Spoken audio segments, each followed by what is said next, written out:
Ya, assalamualaikum warahmatullahi wabarakatuh. Anak-anak semua, siswa-siswi SMP Alamana, kelas 9. Perkenalkan, Ibu adalah guru IPA di kelas 9. Nama Ibu Maria Ulfa. Kita akan belajar di 1 tahun ini untuk semester 1 dan semester 2 ya. Mudah-mudahan corona ini cepat berakhir dan juga bisa melaksanakan pembelajaran tatap muka seperti biasanya ya anak-anak ya. Jadi kita untuk sekarang masih melakukan PJJ online ya, IPA. Jadi untuk pertemuan pertama sekarang kita akan belajar mengenai sistem reproduksi pada manusia ya anak-anak ya. Jadi di kelas 9 ini ada 10 bab sebetulnya ya. 10 bab itu yang pertama sistem reproduksi pada manusia, itu bab pertama ya, tentang biologi. Kemudian yang kedua tentang sistem perkembangbiakan pada tumbuhan dan hewan ya. Kemudian yang bab 3 pewarisan sifat pada makhluk hidup ya. Bab 4 ini tentang fisikanya, listrik statis dalam kehidupan sehari-hari. Bab 5 listrik dinamis dalam kehidupan sehari-hari. Nah, dalam semester 1 kalian tetap nanti akan ada yang namanya PTS, penilaian tengah semester ya anak-anak ya. Dan juga setelah PTS kalian akan mengikuti PAS, penilaian akhir semester ya. Dan materinya itu sampai dengan bab 5 ya. Tapi memang kondisi PJJ seperti ini yang seharusnya 1 minggu itu IPA itu dapat 5 jam ya anak-anak ya. 5 jam pelajaran 5 jam pelajaran, sedangkan sekarang hanya 2 jam pelajaran dan itu online. Jadi ibu akan mengajarkan yang memang yang penting-penting saja. Jadi nggak semua satu buku dibahas, karena memang materinya sangat banyak. Karena di semester 2 kalian itu memang materinya itu memang tidak semua akan dibahas. Kenapa? Karena di semester 2 kalian itu hanya akan belajar atau ujian sampai PTS ya. PTS itu dianggap sebagai nilai akhir rapot di semester genap ya. Jadi sedangkan babnya itu ada 5 ya. Bab 6 itu tentang kemagnetan, bab 7 bioteknologi, bab 8 partikel, penyusun benda dan makhluk hidup, bab 9 tanah dan kehidupan, bab 10 teknologi ramah lingkungan ya anak-anak ya. Nah, kalau yang sudah punya buku atau LKS-nya bisa dibuka ya. Jadi ibu harapkan dengan sangat untuk IPA ini yang penting kuncinya adalah kalian rajin mengerjakan tugas. Mengenai nilainya kamu mau dapat berapa itu nomor 2 ya. Yang penting rajin mengerjakan tugas dan juga absennya tepat waktu ya. Ini untuk kelas 9 nih, karena pengalaman yang tahun kemarin karena online menyepelekan. Dan juga jangan cuma absen aja pagi-pagi ya.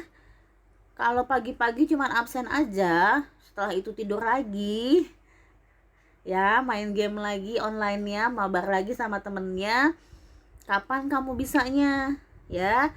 Jadi kalau guru itu memberikan materi berupa PowerPoint atau video YouTube ataupun tugas yang ada di LKS ataupun yang di buku paket, tolong dikerjakan. Jangan disepelekan. Nanti aja Kan banyak yang kayak gitu.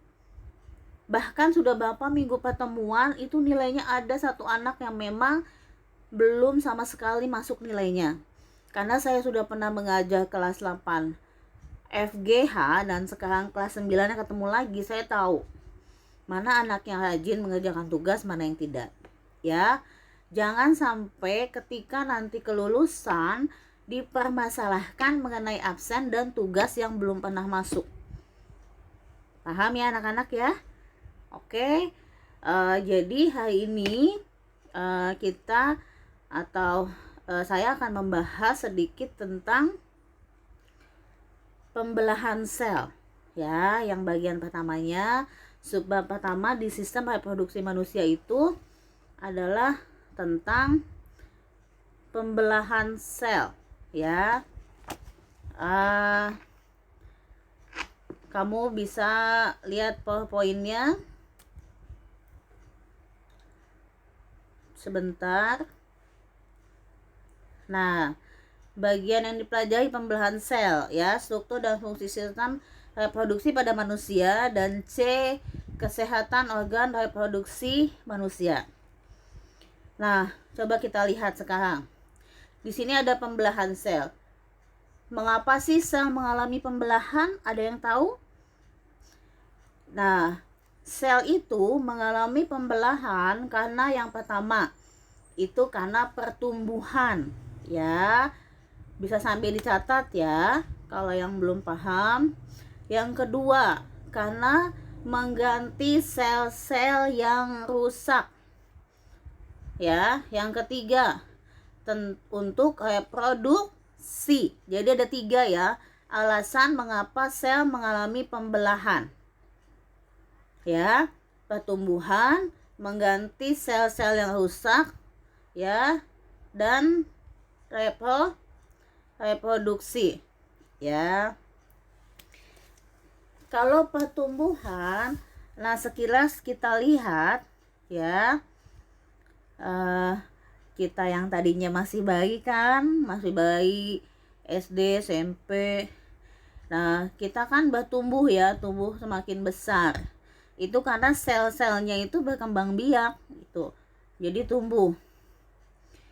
Nah, kemudian kalau kita mengupas bawang atau mengupas apa, atau tangan kita misalkan berdarah, ya kan, terus keluar darah, terus lama-lama kan akan sembuh ya. Nah, itu akan terjadinya sel-sel yang rusak atau luka.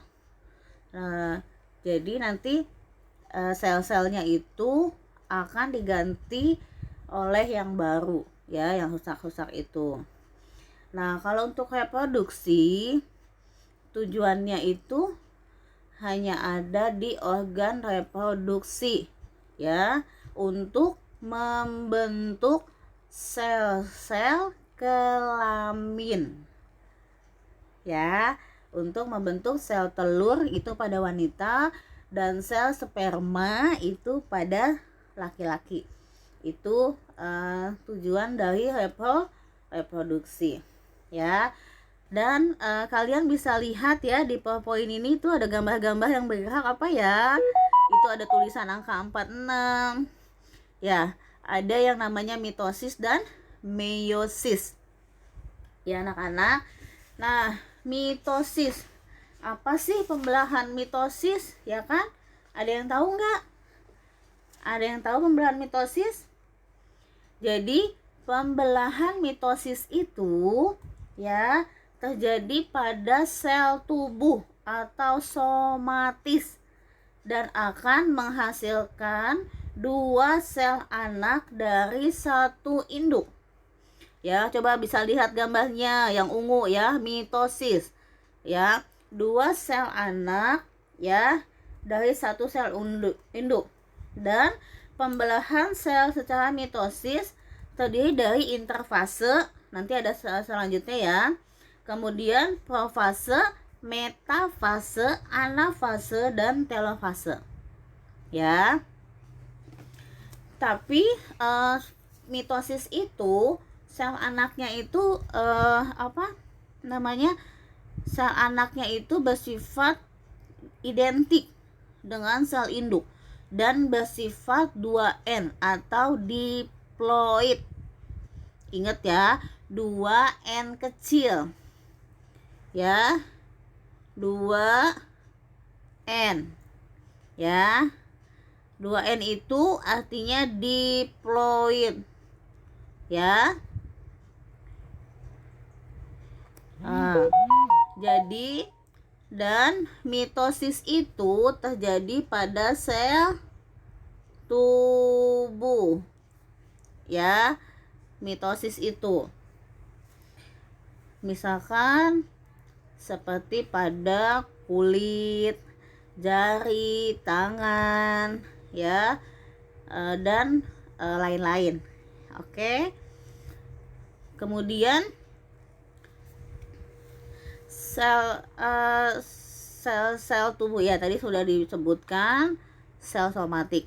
Nah, itu lihat jumlah 46 itu yang di atas, tulisan angka 46 itu adalah kromosom ya anak-anak ya. Jadi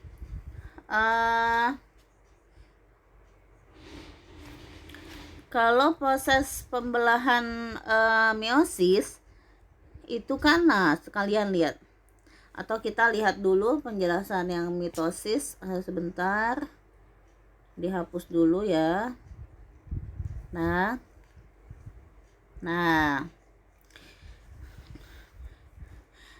lihat ya, bisa dilihat proses pembelahan pada mitosis ya. Lihat, pembelahan secara mitosis menghasilkan tadi 2 sel anak ya dengan materi genetik yang identik. Pembelahan secara mitosis ya terjadi pada organisme yang mengalami pertumbuhan, perbaikan dan reproduksi aseksual.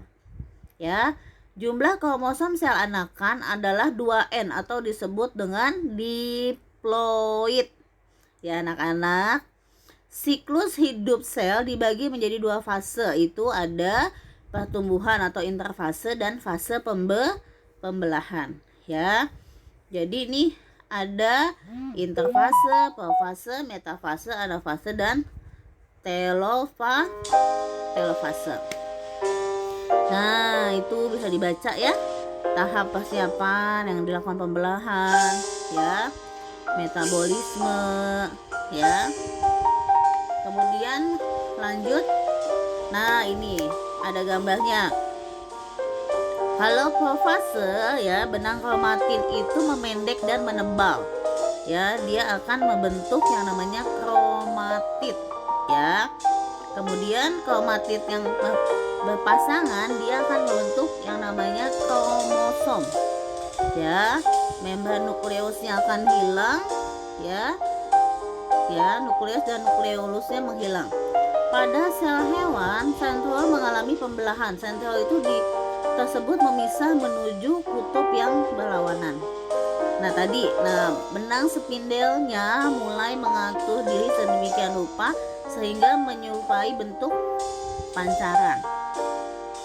Ya. Jadi dia membentuk lekukan-lekukan. Nah, ini metafase. Nah, itu terbentuk benang spindel ya anak-anak. Benang-benang spindel ya kan. Kemudian kromosom yang berada di daerah ekuator sel bisa dilihat dan bisa dibaca ya. Kemudian next. Nah, ini anafase ya anak-anak. Benang-benang spindelnya sudah memendek, bisa dilihat. Nah, kromatidnya itu dia menuju kutub yang berlawanan. Dan mulai terjadi yang namanya sitokinesis ya. Kemudian nah ini telofase ya, bisa dibaca anak-anak, nanti Ibu akan berikan materi berupa PowerPoint-nya. Ini kan ada penjelasan dari ibunya biar kamu lebih jelas ya, biar bisa dibaca. Nah, ini tadi pembelahan mitosis ya. Sekarang pembelahan meiosis ya.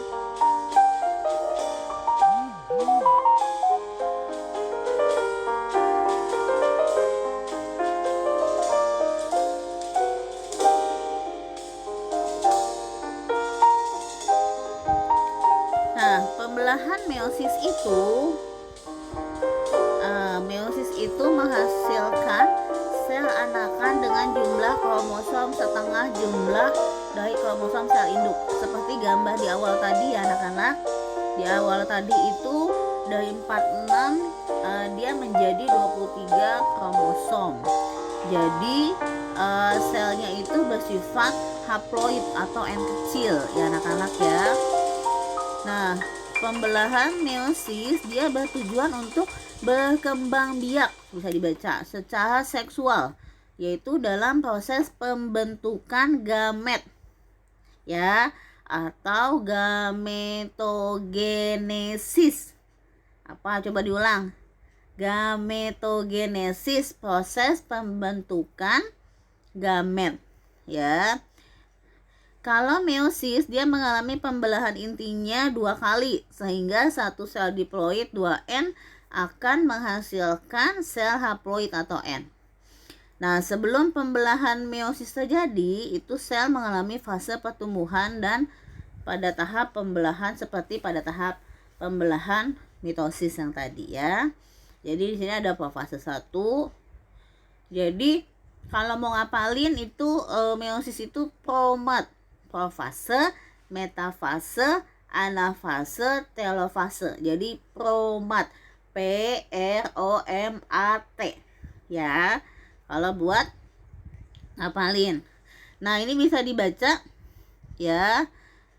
Membran inti profase 1-nya terbentuk gelondong pembelahan, kromosomnya menebal ya. Kemudian nah, ini metafase 1 bisa dibaca. Anafase 1. Nih, coba lihat gambarnya. Ini ada telofase 1.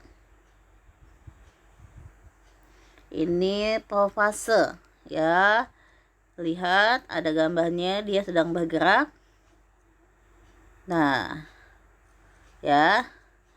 Sentrosomnya itu membelah dan sepasang sentriol itu memisah menuju kutub-kutub yang berlawanan di antara keduanya ya. Ini meiosis 2 ya, spindelnya menarik kromatid ya. Jadi ini yang spindelnya menarik kromatid menuju kutub pembelahan yang berlawanan ya. Nah, ini kromatid, ini yang hijau-hijau yang panjang ini kromatid bergerak menuju kutub yang berbeda ya. Membran selnya sudah mulai melekuk ya. Kemudian telofase 2, kromatid di kutub berubah menjadi benang-benang kromatin, membran nukleus dan inti haploid terbentuk ya anak-anak ya. Kemudian nah, kalau ini nanti struktur dan fungsi sistem reproduksi manusia ini nanti kita bahas pada pertemuan yang selanjutnya ya.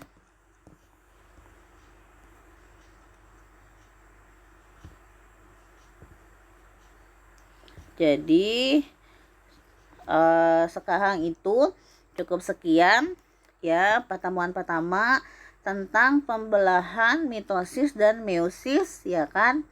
Dan tugas kalian itu hanya satu, tolong jelaskan apa perbedaan pembelahan mitosis dan meiosis ya.